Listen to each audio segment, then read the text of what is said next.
Welcome to this lesson 1.2 on mass spectroscopy of elements. In this lesson, we're going to explain the quantitative relationship between the mass spectrum of an element and the masses of an element's isotopes. A sample of pure element contains a variety of isotopes, and you may remember from your previous science classes that isotopes are atoms with the same number of protons and electrons, but they differ in the number of neutrons. And therefore, because the number of neutrons are different, then that means they're going to differ in their atomic masses as well. The percentage of each atom with a specific atomic mass in the sample is the isotope's relative abundance. So for example, chromium has 4 naturally occurring isotopes. And so we can see in the table below that most of the naturally occurring isotope is going to be chromium-52, okay, because the relative abundance of chromium-52 is 84%, or 83.79 rounded up to 84%. And so we would expect that if I added up all the isotopes of chromium, that the average atomic mass is going to be pretty close to 52. Once again, that's because the relative abundance of chromium-52 is the highest at 84%. And so if we check the periodic table, we can see that chromium's average atomic mass is in fact 52 atomic mass units. But that's not to say that none of these isotopes or the other isotopes don't exist. In fact, we have about 4% of chromium-50. Okay, so chromium-50 has 26 neutrons as opposed to 28. There's about kind of 9.5 percentage abundance of chromium-53 and about 2.4 relative abundance of chromium-54. So we do have other isotopes present, but the one that's kind of highest in relative abundance percentage is going to be chromium-52. And so a mass spectrum of chromium will be like this graph, where on the x-axis we have the atomic mass, and on the y-axis we have the percent abundance. And so once again, we can see here clearly that chromium-52 is the most abundant isotope. And so how is this mass spectrum collected? And that is collected by an instrument called the mass spectroscopy, or mass spec, okay, or the mass spectrometer. And so mass spectroscopy, or mass spec, this is an analytical chemistry lab technique that separates the components of a sample by their mass, hence the spectrum of mass. And so this instrument, it uses an ionizing beam of electrons to analyze a sample of an element by turning these atoms into positive ions. Okay? And the resulting individual ions are then going to be sorted by their mass. Okay? So if I put in this pure block of chromium, this ionizing beam is going to turn all the chromium inside of all the different isotopes into positive ions, and then there needs to be a process to sort all these positive ions by their mass. And so since a sample of a single element can contain atoms with different numbers of neutrons, different isotopes, then we can expect a number of distinct ions of different masses to be identified. Okay, so going back to this chromium, there was a process that separated these positive ions into either chromium-50, 52, 53, or 54.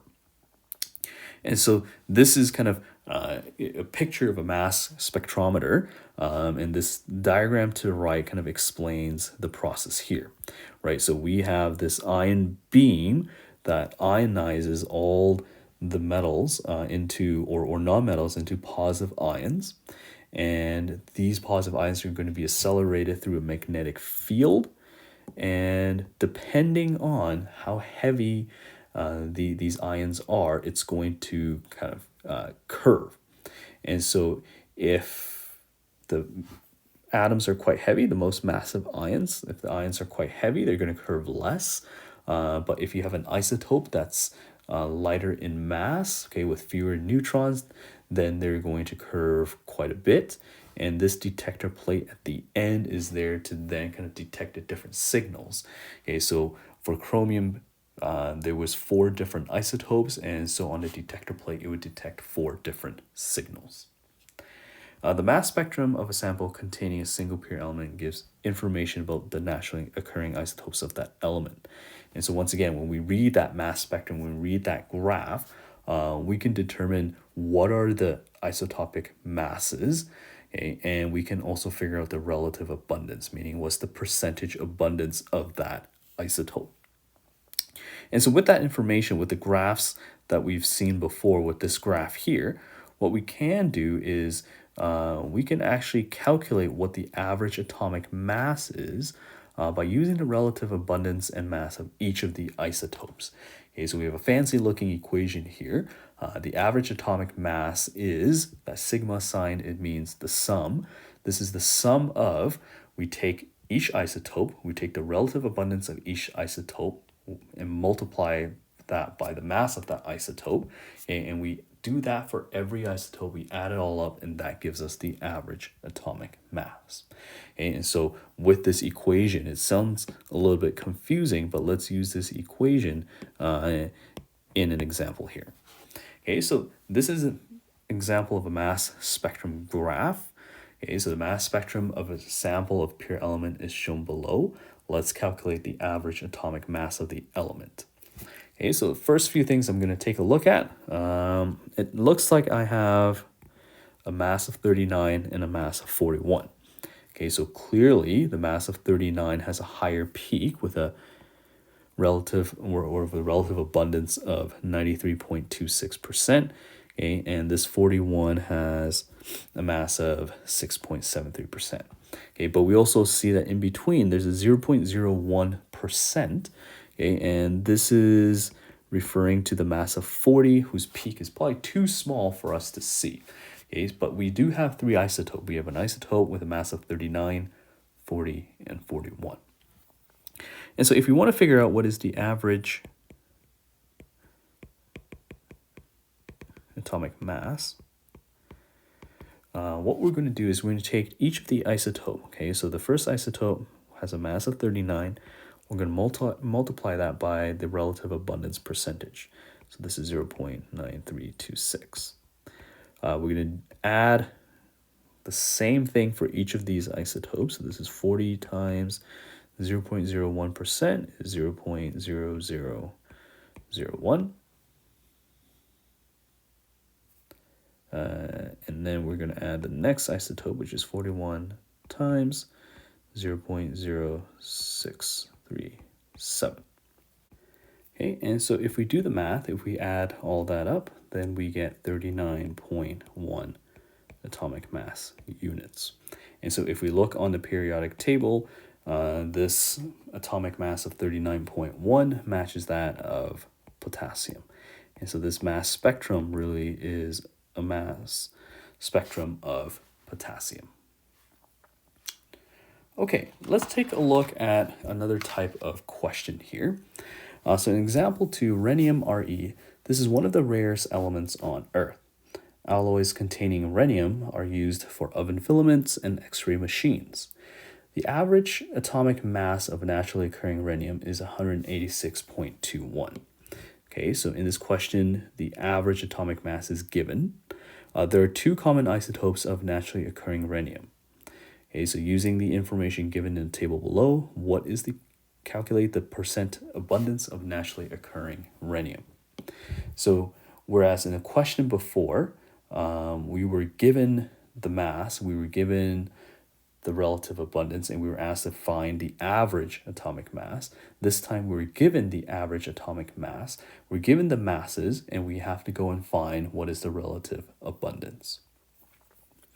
So for the first isotope here, rhenium-185 with a mass of 184.95, I'm going to say that the percentage abundance, I'm going to set that as a variable x. That's what I'm trying to find. Okay. And since all these percentages have to add up to 100, okay, if I set x as the percentage for rhenium-185, then that means the percentage for rhenium-187 must be 100% or 1, okay, minus x. Okay, so x represents kind of the percentage in decimal form of the abundance of 185, and then 1 minus x, that's going to represent the relative abundance of isotope 187. Okay, so I use the same equation here. My average mass, this time it's given 186.21. That equals my mass times the relative abundance, so X, plus my next isotope, so 186.96, times the relative abundance for that isotope. Okay, so I need to do a little bit of math here. So I'm going to open up the brackets.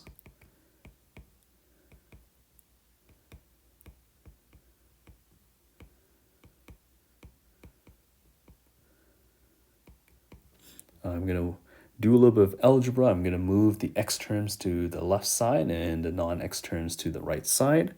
I get 2.01 x equals 0.75. Okay, divide both sides by 2.01, x equals 0.373.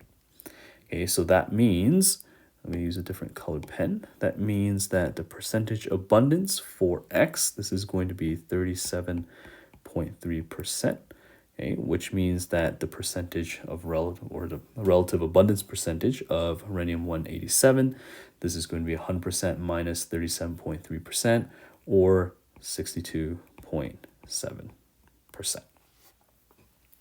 Okay, so these are two types of questions that we can solve based on the mass spectrum of elements.